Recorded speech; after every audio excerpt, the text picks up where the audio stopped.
Bien, chicos y chicas, buenos días, buenas tardes. Estoy preparando el material que veremos durante esta sesión. Tenemos el inconveniente de que no podré contestar demasiadas preguntas y respuestas en asesorías, entonces decidí grabar algunos videos para la clase. En específico para esta sesión tendremos dos grabaciones derivadas, por supuesto, de nuestro libro principal, el libro de David Clare Carter, y yo retomo la versión en inglés porque me parece la más precisa, pero ustedes pueden acompañarla idealmente con la versión en español, pero por supuesto es muy recomendable que revisen la versión en inglés.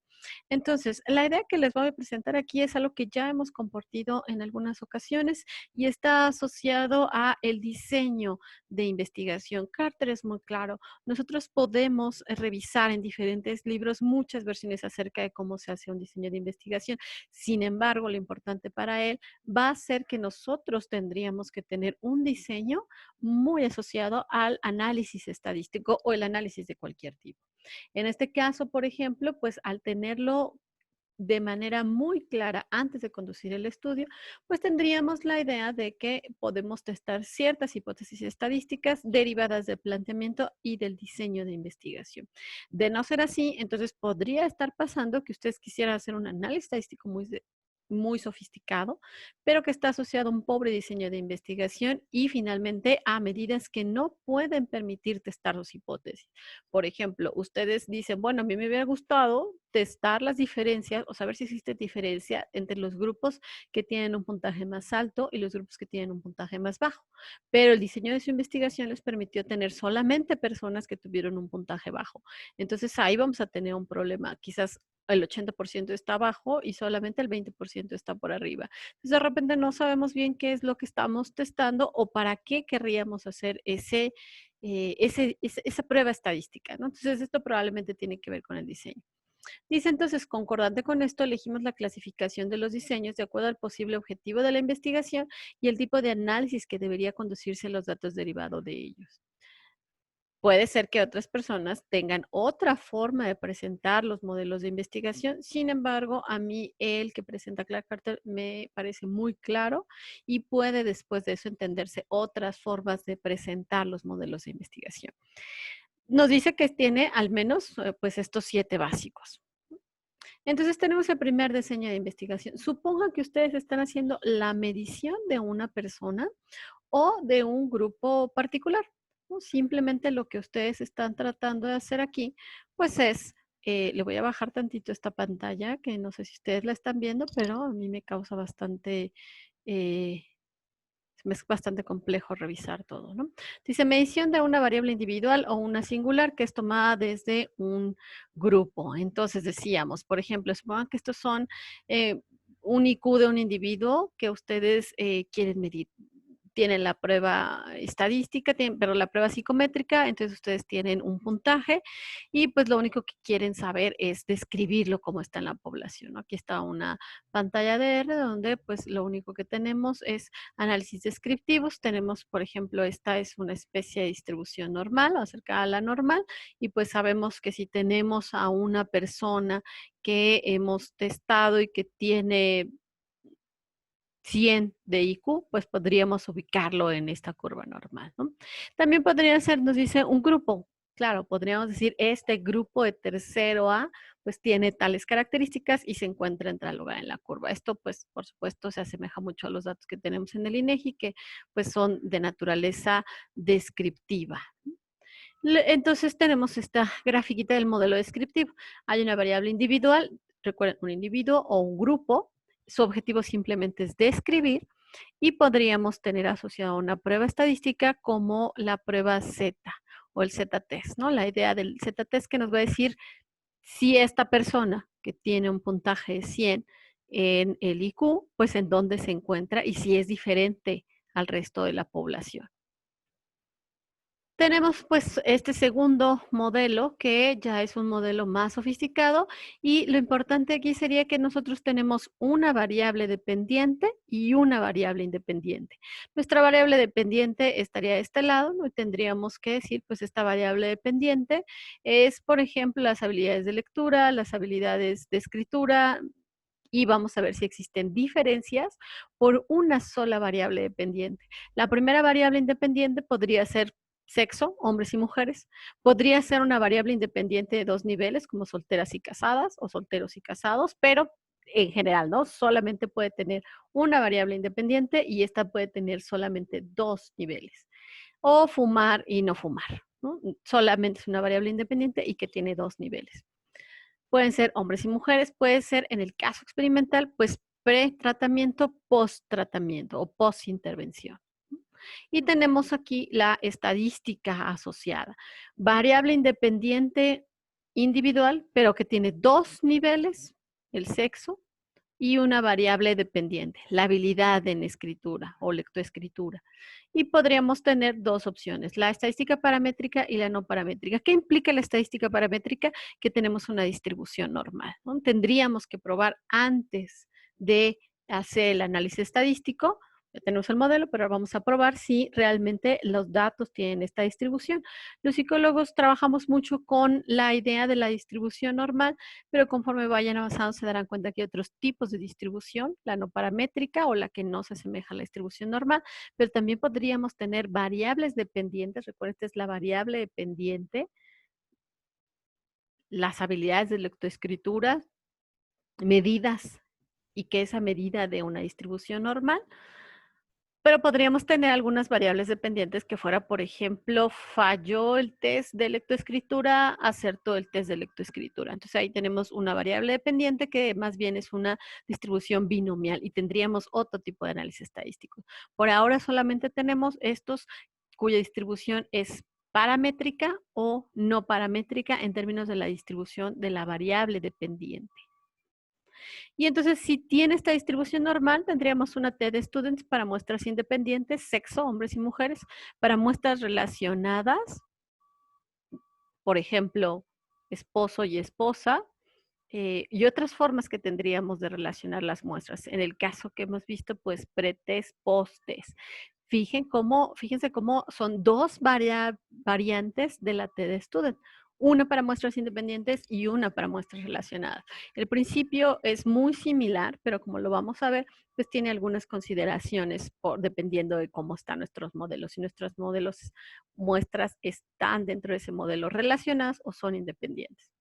Y cuando tenemos una distribución libre, pues tendríamos que pensar entonces en el nivel de medición de esta variable dependiente. Ya sabemos que no es una distribución normal, pero ahora tenemos que saber si están preguntando del 1 al 5, que es usualmente una escala Likert, ¿no? Donde tenemos pues esta idea de que del 1 al 2, 3, 4 y 5 hay parámetros que nosotros o intervalos que nosotros conocemos, ¿no? Que la distribución entre ellos digamos que es consistente, y entonces tendríamos que utilizar una U de Mann para muestras independientes y si están relacionadas un test de rangos de Wilcoxon para muestras apareadas. Supongan que no está así, es más bien sí, no, no sé, ¿no? O sea, solamente estás nominándote en el nivel de medición. Entonces tendremos que hacer una G cuadrada de contingencia para muestras independientes, una prueba de cambio de McNemar y si esta variable dependiente fuera sí y no, podemos utilizar la distribución binomial. En el caso de esto, muy probablemente al final veamos un poquito de distribución binomial. La idea fundamental sería pasar más bien a estas pruebas de contingencia y cuando veamos esto vamos a ver también los odd radio, ¿no? Que es una variante que utilizan mucho los epidemiólogos y que pues es interesante para nosotros también. Luego nos dice, bueno, tendríamos el modelo 3 y este realmente es una extensión de estos diseños de investigación previos, ¿no? Tenemos otra vez, recuerden, una sola variable dependiente, la habilidad de lectoescritura y la variable independiente sería la idea de, pues, soltero, casado o divorciado, ¿no? O bueno, en este caso femenino, ¿no? Soltera, casada, divorciada. Entonces, la idea sería que tenemos una variable independiente, pero esta variable independiente tiene tres niveles, ¿no? Entonces, pues podremos tener también pre-test, post-test y el segundo post-test, ¿no? El seguimiento a través del tiempo.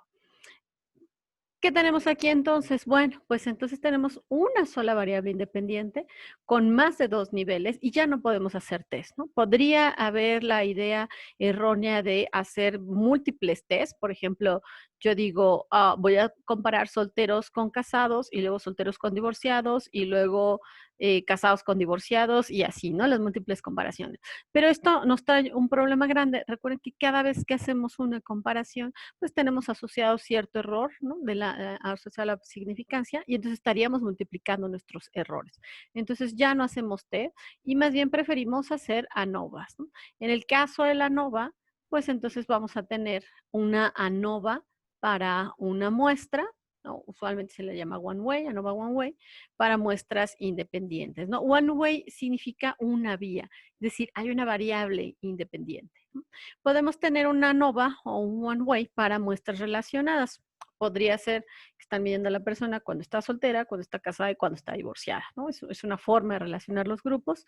Y podríamos tener, si no hay una distribución normal, entonces en la estadística no paramétrica, pues nivel de medición ordinal, otra vez, ¿no? Una escala Likert o algo que va del 1 al 5 con intervalos que nosotros conocemos, una Kruskal-Wallis One-Way ANOVA para muestras independientes y para las relacionadas sería una prueba Friedman Two-Ways ANOVA para muestras relacionadas.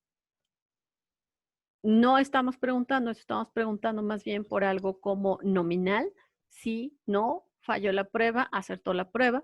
Entonces tendríamos una G cuadrada por contingencia para muestras independientes y en el caso de las muestras relacionadas sería una Q de Conrad. Bueno, hasta ahí tenemos modelos relativamente sencillos. Una variable independiente, una variable dependiente. Luego tendríamos esta otra parte de los modelos, ¿no? Vamos al número 4. Y entonces aquí ya se empieza a poner un poquito más interesante, ¿no? Bueno, todos son interesantes en realidad, pero simplemente es la forma en la que, pues están planeando su investigación y también la probabilidad que tienen de levantar los datos, ¿no? Un ejemplo, tendríamos una variable dependiente, pero tenemos más de una variable independiente. En el ejemplo, pues nuestra variable dependiente es otra vez la habilidad de lectoescritura. Ustedes es lo que están midiendo, es lo que están tratando de asignarle números para saber qué habilidad tienen las personas. Y luego queremos ver las diferencias entre una primera variable independiente, que sería el sexo, con 2 niveles, hombres y mujeres. Aquí podríamos pensar, si solamente fuera ese diseño, pues podríamos aplicar una prueba T en caso de que hubiera distribución normal. Pero aquí lo complejo del diseño es que aparte vamos a meter una segunda variable independiente que es el estado civil o el estatus de pareja. Soltera, casada y divorciada o soltero, casado y divorciado. Entonces tenemos 2 variables y la interacción que existe entre ellas. Esto es lo interesante, ¿no? Porque tendríamos así pues un primer efecto principal, le vamos a llamar, que es el efecto del sexo. Entonces podríamos decir, pues es que las mujeres tienen mejor ejecución en lectoescritura que los hombres, por ejemplo. Y luego diríamos, pero hay otro efecto principal derivado del estatus de pareja. Y entonces diríamos, los solteros tienen mejor habilidad de lectoescritura. Lo estoy inventando, ¿no? Es como para tener un recurso didáctico. Y la otra sería un efecto de interacción. Podríamos tener, por ejemplo, que los solteros hombres tienen la habilidad más alta de lectoescritura, ¿no? Pero no las solteras, ¿no? O sea, yo hay un efecto de interacción. Son solamente un grupo de una variable con o en combinación con el otro grupo de la otra variable, ¿no? Entonces, eso es un efecto de interacción. Podríamos tener efectos principales, efectos de interacción, efectos principales en las 2 variables y efectos de interacción, pero podríamos tener solo un efecto principal, 2 efectos principales, o solo podríamos tener efectos de interacción. Es decir, que cada una de las variables no expliquen, pero que sí expliquen en conjunción, ¿no? O de manera compartida. Aquí está la tablita. La idea, ¿por qué es importante el modelo de investigación? Es porque al tenerla así ustedes podrían decir, bueno, pues para tener este modelo yo necesito la misma cantidad de personas. Pues 30 hombres divorciados, 30 casados, 30 solteros y la misma cantidad de mujeres. Porque si no, ustedes podrían tener pues aquí en solteros hombres 0 y en divorciados 100, ¿no? Y eso no es un modelo. O sea, lo más peligroso de esta situación es que el SPSS podría correrles el análisis estadístico y lo único que hace es tratar de hacer una predicción de qué es lo que hubieran contestado esos hombres basados en que sí contestaron esas mujeres y que sí tienen casados hombres y mujeres, ¿no? Pero esto es un dato vacío. Y entonces tendríamos esto de más de una variable independiente con una variable dependiente. Si es estadística paramétrica, entonces tendríamos una nova de, pues aquí nos van a poner 2 o más vías para muestras independientes, pero podría ser, por ejemplo, una nova de 2 vías, podría ser una nova de 3 vías, y usualmente vamos a ver esto escrito de la siguiente manera. La primera, recuerdan, es sexo, entonces sería 2 por, y la segunda variable independiente, que es el estatus 3, entonces sería 2 por 3. Podrían tener incluso artículos en los cuales les especifican, dijeron, bueno, nuestro modelo factorial completo, ¿no? Todas estas interacciones es un 2 por 3 por 4 por 5 por 7 por 10, ¿no? O sea, estos análisis que hacen los estadounidenses que tienen la ventaja de poder tener una muestra muy, muy amplia de personas, pues podrían decir, yo quiero ver sexo, 2 por estatus de pareja, solteros, casados, divorciados, por 3 por 4, región, norte, sur, este, oeste, por 3, nivel socioeconómico, alto, medio, bajo, por 5, etnias, ¿no? Latinos, asiáticos, afroamericanos, caucásicos, y me falta uno, ¿no? Y el otro que quieran contemplar. Pero la idea de tener todas estas variables sociodemográficas es que ellos podrían, pues, tener estos diseños tan complejos que, pues, a veces a nosotros es un poquito más complicado porque, recuerden, tendríamos que tener, porque es la idea de multiplicar. Porque si yo digo 2, como el ejemplo anterior, 2 por 3, 6, y tenemos 6 celdillas. Pero si yo digo 2 por 3, 6, por 2, 12, por 5, tengo muchísimas celdillas, ¿no? Entonces, si tengo 60 celdillas, tendría que decir que hay la cantidad suficiente de sujetos en todas esas celdillas. Si me voy a 20, por ejemplo, en cada celdilla, pues ya tengo una muestra bastante considerable de personas, ¿no? Y tengo también la idea de una ANOVA, también para 2 o más vías, si tenemos de 3 ways, 5 ways, todas las posibles para muestras relacionadas. Si la distribución no es normal, entonces tenemos estadística no paramétrica. Tenemos una ANOVA para muestras ordinales y una ANOVA para muestras nominales, aunque debemos ser claros aquí que la gente ya no hace ese tipo de estudios, ¿no? Se vuelve muy complicado cuando no tenemos una distribución normal y entonces es preferible saltar a otros tipos de estudios que nos permitan tener este tipo de distribuciones, como lo hemos comentado, los modelos lineales generalizados que nos podrían permitir tener estos niveles de medición, sí y no, sí y no, sí, reprobó, no reprobó, hombres y mujeres y así, ¿no? Puras situaciones categóricas. Y luego tendríamos el quinto modelo, una versión alterna de estos modelos previos. Y aquí está la idea interesante, ¿no? Nosotros podríamos poner aquí, Carter la divide en 2, ¿no? Pero yo solo dejé uno, aunque en realidad la flechita podría estar al revés, porque nos dice, la idea es que usted podría entonces pensar, bien, que si tiene, por ejemplo, una variable dependiente que es la calificación y tiene otra variable independiente que es la ejecución o motivación de un estudiante, ¿no? Podría tratar esta como una variable predictor y esta como una variable criterio. ¿Qué quiere decir eso? Que yo voy a hacer el criterio, la calificación, y voy a decir, esta puede ser predicha por la ejecución o la motivación de un estudiante, que entonces se vuelve una variable predictor. Tenemos ahí, y eso no los había comentado, cada una de las diapositivas dice, eso se analizará en el capítulo 20, es decir, Cartes nos dice, si le interesa este modelo, vaya a ese capítulo, ¿no? Entonces, por eso les digo que es una guía completa para estudiantes, ¿no? Los primeros 5 tipos de diseños son usualmente descritos como univariados, porque ellos contienen solo una variable dependiente, y ya lo vimos, ¿no? Tenemos aquí la calificación, tenemos de este lado la habilidad de lectoescritura, pero solamente es una. Las que hemos modificado son las variables independientes. Primero diseño es donde solamente tenemos una variable independiente, cuando esta tiene 2 niveles, una variable independiente cuando esta tiene 3 o más niveles, y cuando tenemos más de una variable independiente, y pueden ser 1, 2, 3, 4, 5, y tenemos pues modelos factoriales completos. Y tenemos acá ya la idea de tratar, y bueno, ustedes percibirán ahí perfectamente que estamos hablando ya de regresiones, ¿no? La idea de cómo puedo regresar, ¿no? Y decir, esta variable me tiene que predecir esta. Y tenemos diseños entonces univariados, porque solo tiene una variable dependiente. Puede pasar, ¿no? Nos dice en el modelo 6, que tengamos diseños que son descritos como bivariados. Bivariados quiere decir que no tenemos variables dependientes ni independientes, simplemente son variables que están relacionándose, ¿no? Tenemos aquí, por ejemplo, la idea de la correlación, ¿no? Dice, nosotros queremos ver la relación entre la ejecución que se tuvo en la preparatoria y la ejecución que se tuvo en la universidad. ¿Qué querríamos? Pues querríamos entonces correlaciones pues positivas, ¿no? Y la idea de que pues sube, ¿no?, la ejecución en la preparatoria, sube la ejecución en la universidad.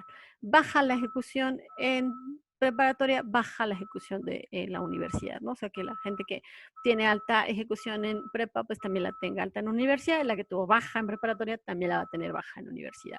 Estas correlaciones son positivas. Las correlaciones solo nos dicen que o los dos suben o los dos bajan, pero no nos dice la dirección, ¿no? No nos dice tampoco quién, perdón, nos dice la dirección, pero no nos dice qué personas son las que están subiendo y o si la muestra está subiendo, si la muestra está bajando. Solo nos dicen las dos suben, las dos bajan, porque son análisis bivariados.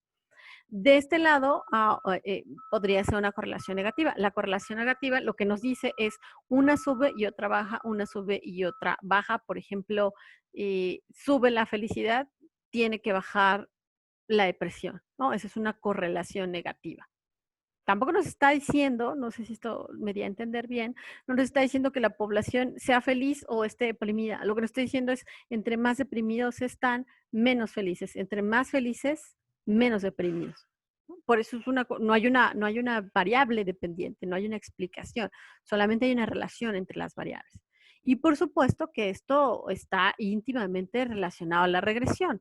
O sea, si ustedes tuvieran acá ejecución y quieren decir que la calificación está predicha por la ejecución o la motivación, pues estas dos variables tendrían que estar altamente relacionadas. Si no están ni en positivo o en negativo, pero si no están relacionadas, entonces una no explica la otra, ¿no? Y como pueden darse cuenta también, pues la idea de estas dos variables relacionándose, pues tiene la idea de que tienen una distribución normal, ¿no? Una correlación de Pearson. No tienen una distribución normal, es una correlación de Spearman. Bueno, entonces nos dice, finalmente existen diseños con más de una variable dependiente, los diseños multivariados. Esos ya, ¿se acuerdan que estábamos diciendo? Bueno, hay univariados, bivariados y multivariados. Por ejemplo, cuando los niños han tenido entrenamiento de acuerdo a más de un método de lectura, y los investigadores miden el rango de habilidades tales como la fluidez, la habilidad para deletrear y la habilidad para completar las oraciones. Quieren predecir estas tres variables dependientes, entonces tenemos diseños multivariados, ¿no? Hay más de una variable dependiente. Y bueno, al final del curso veremos un par. Ahorita quería explicarles algunos, hay muchos también multivariados, ¿no? Un análisis factorial derivado de un instrumento de investigación, de medición, es un análisis multivariado, ¿no? Muchas variables dependientes están entrando ahí. Este es un ejemplo, ¿no? Este es un análisis que estoy realizando ahorita para pasar esta linda pandemia.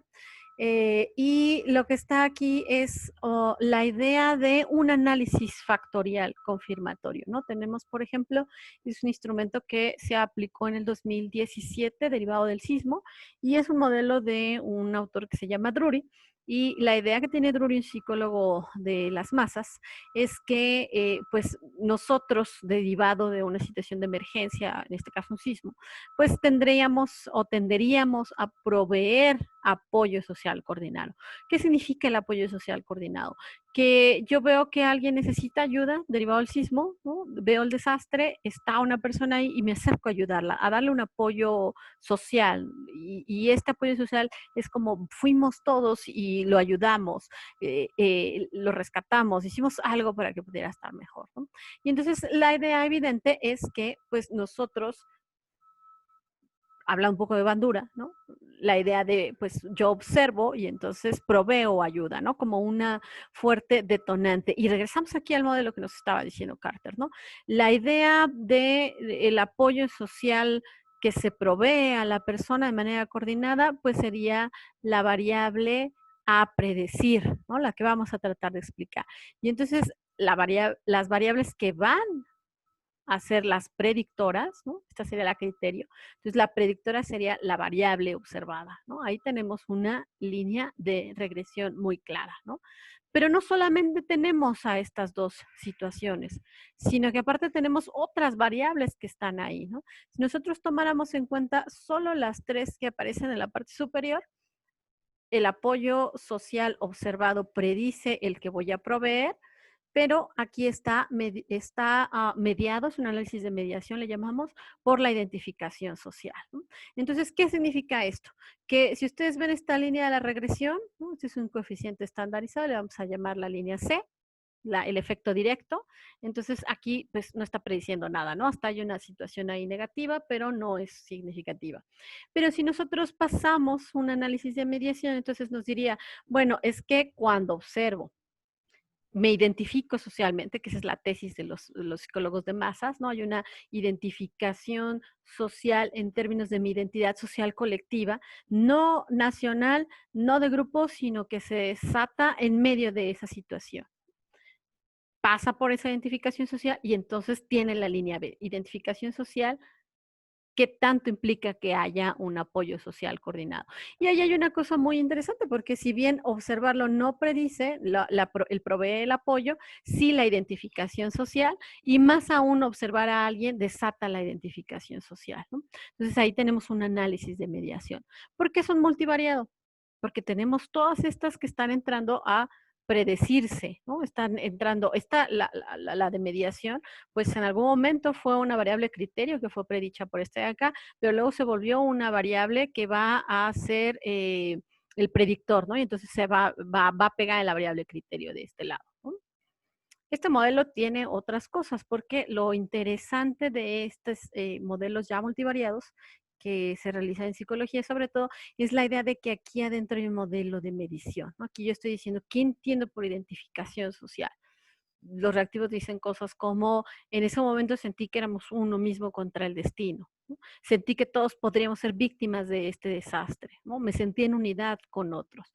Entonces, las autores definen estos reactivos y dicen, yo quiero construir esto que vamos a ver en ovalitos y que significa que son variables latentes, ¿no? Y cuando están en rectángulos son variables observadas.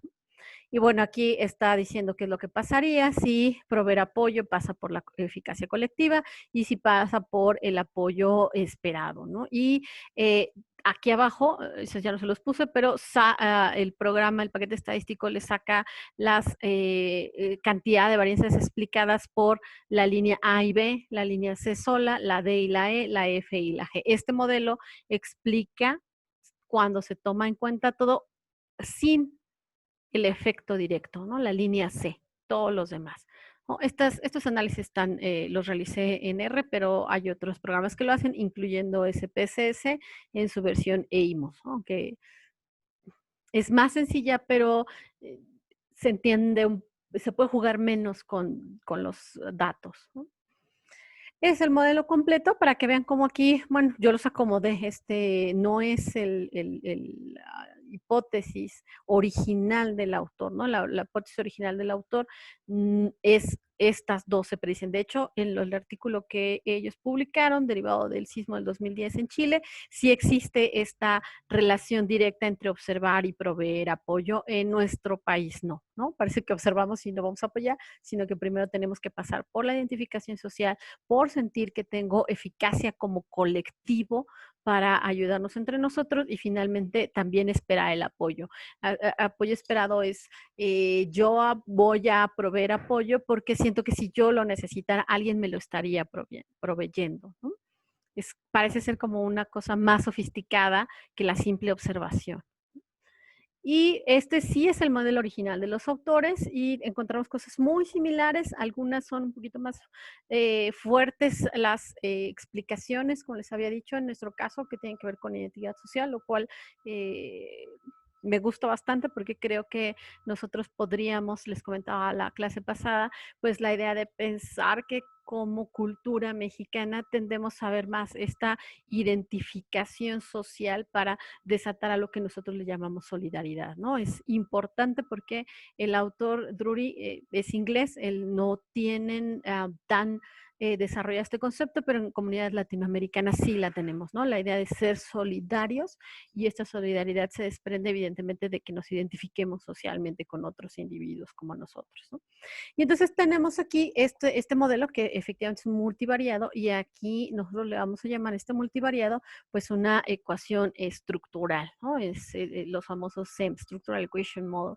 Y la idea aquí es que tenemos pues múltiples variables latentes que son análisis factoriales aquí y que se van relacionando con regresiones, ¿no? La idea que nosotros tenemos en este primer curso es entender perfectamente qué es una regresión, de dónde vienen estos análisis univariados, los bivariados, la idea de la regresión, las distribuciones y entonces empezar a hacer estos otros modelos, ¿no?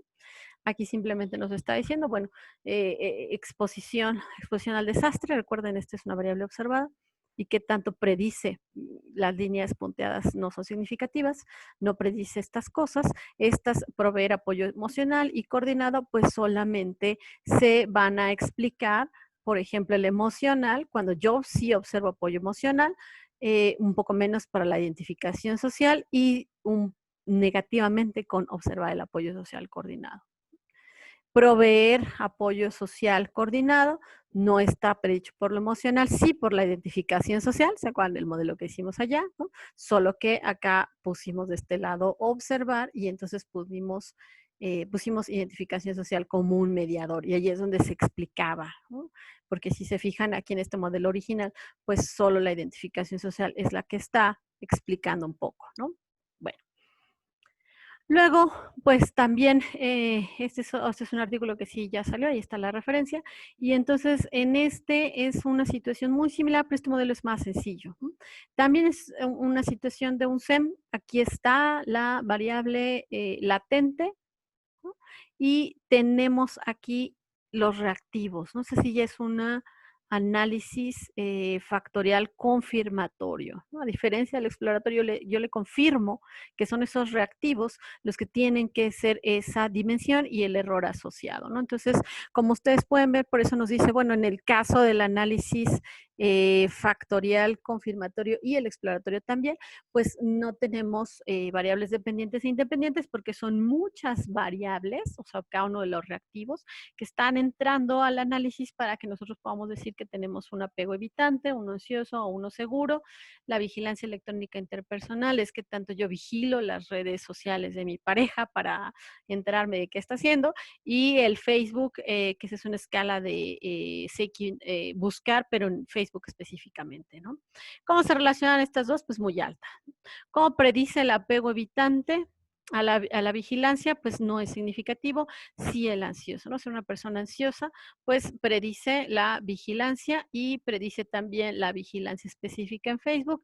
Y el apego seguro, pues parece que en este caso no está relacionado. Estos son los significativos, que las cargas estandarizadas, no está relacionada a ninguno de los dos, ¿no? Contrario por ejemplo, en ese caso lo que hicimos fue hacerlo para hombres, este modelo es para hombres y es para mujeres, ¿no? Es como la idea que tenemos cuando hacemos una T de, pues, hay diferencia entre hombres y mujeres, pero yo quiero ver entonces como cada modelo, ¿no? Hay una cosa más sofisticada en estas análisis que sería no hacer los modelos diferentes, sino más bien ver la invarianza de la medición, ¿no? Ver si este modelo y este es diferente, pero ahorita lo vamos a dejar hasta aquí. Entonces, este es el de mujeres y aquí efectivamente el seguro sí dice, ¿no? Un apego seguro en las mujeres, pues predice de manera negativa la vigilancia en Facebook. Y el que vimos hace rato, el ansioso, pues sí predice buscar en Facebook y buscar en las redes sociales y vean que la carga estandarizada de la regresión es mucho más alta, ¿no? Ok. Bien, bueno, entonces estos son análisis multivariados, ¿no? Tienen efectivamente pues la idea de que tendríamos que entender todos estos análisis anteriores, todas estas ideas de distribuciones para después llegar a esto y después llegar a regresiones y entender las cargas que hacen ahí para la mediación, para hacer ecuaciones estructurales, para hacer análisis factoriales confirmatorios, que son multivariados y que tienen ustedes una clase específica sobre esto. Y después tendríamos los modelos lineales generales y generalizados, ¿no? Este es un ejemplo muy básico. Este es un artículo que se publicó también el año pasado y entonces aquí tenemos la idea de ver la interacción que existe entre el sexo, hombres y mujeres. Entonces estos son los niños y niñas. Niños y estos son las niñas. Es una variable, una primera variable independiente con dos niveles. Y la escuela, tipo de escuela. En este caso teníamos en el estado de Hidalgo datos obtenidos de niños que iban a escuelas públicas, a escuelas privadas, a escuelas para grupos indígenas y para CONAFE, ¿no? Que son rurales. Y entonces, como teníamos estos grupos muy identificados, pues nuestra primera variable independiente es sexo. Vamos a hacer una T. Nuestra segunda variable independiente es la escuela, pública, privada, indígena y rural. Podríamos hacer una nova, ¿no? Si tenemos la segunda variable independiente de 4 y la primera de 2, podría hacer un análisis de 2 por 4, ¿no? Y tenemos 8 grupos, que son los que están ahí mostrados, con sus intervalos de confianza, ¿no? Entonces, la variable dependiente, ¿qué es? La variable dependiente es el puntaje Z para el índice de masa corporal por edad.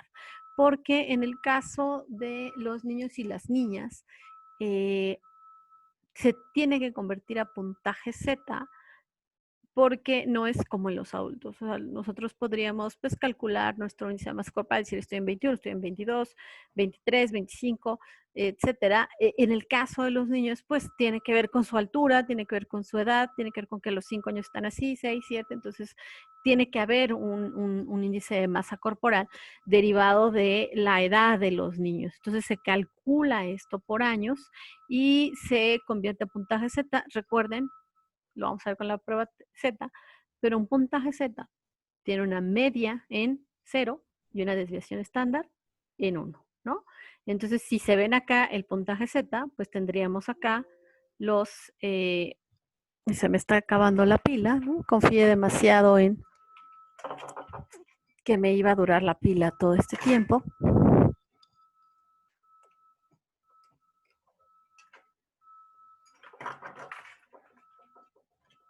Y vamos a tener que conectar la computadora. Ahí está. Bien, entonces les decía que tenemos una media en 0 y una desviación estándar de 1. Y entonces ahí lo que tendríamos sería, vean este puntaje de los chicos, ¿no? Entonces tenemos el ZBFA.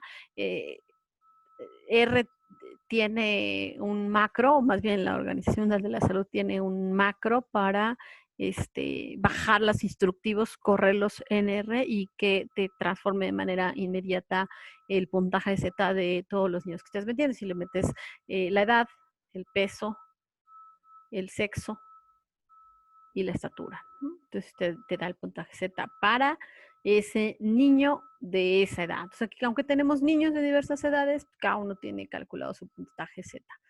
Y entonces Z, con la media en cero, pues quiere decir que en el cero está la media de todos los niños.